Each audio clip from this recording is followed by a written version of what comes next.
গত ২৬ এপ্রিল দক্ষিণ লেবাননের তাইবিয়ে এলাকায় ইসরায়েলি বাহিনীর ওপর হিজবুল্লাহ একটি বিশেষ ধরনের ড্রোন হামলা চালায়।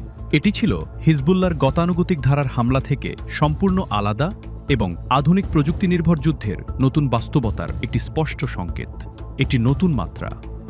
এই হামলায় একজন ইসরায়েলি সেনা নিহত এবং কয়েকজন আহত হওয়ার পর ইসরায়েলের নিরাপত্তা মহলে বড় ধরনের উদ্বেগ তৈরি হয়েছে, কারণ এখানে প্রথমবারের মতো হিজবুল্লাহ ব্যবহার করেছিল ফাইবার অপটিক ক্যাবল নিয়ন্ত্রিত ছোট ড্রোন, যেটি এফপিভি ড্রোন নামে পরিচিত।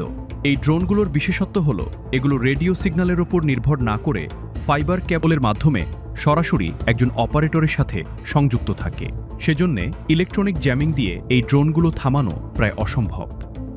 অপারেটরের সাথে সরাসরি সংযুক্ত থাকায় এই ড্রোনগুলোতে ব্যবহার করা হয় ডেন্টাল ফ্লসের মতো সরু এবং স্বচ্ছ ক্যাবল। ফলে এটি যে কোনো ধরনের ইলেকট্রনিক ডিটেকশন এড়িয়ে খুব নিচু দিয়ে উঠতে পারে, ছোট পথ ধরে লক্ষ্যবস্তুর কাছাকাছি পৌঁছাতে পারে।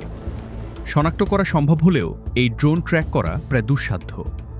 বড় রকেট, ক্ষেপণাস্ত্র ও শক্তিশালী ড্রোন ঠেকাতে তুলনামূলকভাবে সফল হলেও এই বিশেষ ধরনের ফাইবার অপটিক ড্রোনগুলো ইসরায়েলের প্রতিরক্ষা ব্যবস্থাকে সম্পূর্ণ নতুন এবং অপ্রতিরোধ্য চ্যালেঞ্জের সামনে এনে দাঁড় করিয়েছে।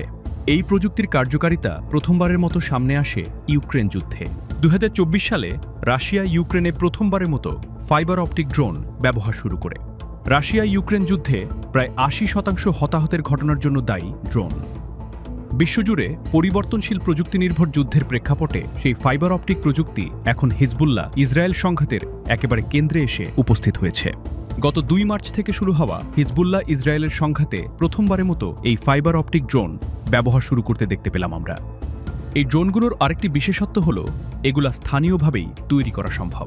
সীমিত পরিমাণ বিস্ফোরক এবং বাজারে পাওয়া স্বচ্ছ ফাইবার কেবল ব্যবহার করে প্রায় $৬০০ মধ্যেই এ ধরনের একটি ড্রোন বানানো সম্ভব। হিজবুল্লাহর এই ফাইবার অপটিক ড্রোনগুলো 10 থেকে সর্বোচ্চ 60 কিলোমিটার দূরত্ব অতিক্রম করতে সক্ষম। এই হামলার পরপরই ইসরায়েলি বাহিনী এখন তাদের সামরিক যানবাহনগুলোতে জাল এবং খাঁচা যুক্ত করেছে। বাতাস বা অন্য ড্রোনে কেবল জড়িয়ে যাওয়ার সীমাবদ্ধতা থাকলেও এই ড্রোন ইসরায়েলকে একটি পরিষ্কার বার্তা দিচ্ছে যে যুদ্ধক্ষেত্রে খুব দ্রুতই শক্তির সংজ্ঞা বদলে যাবে।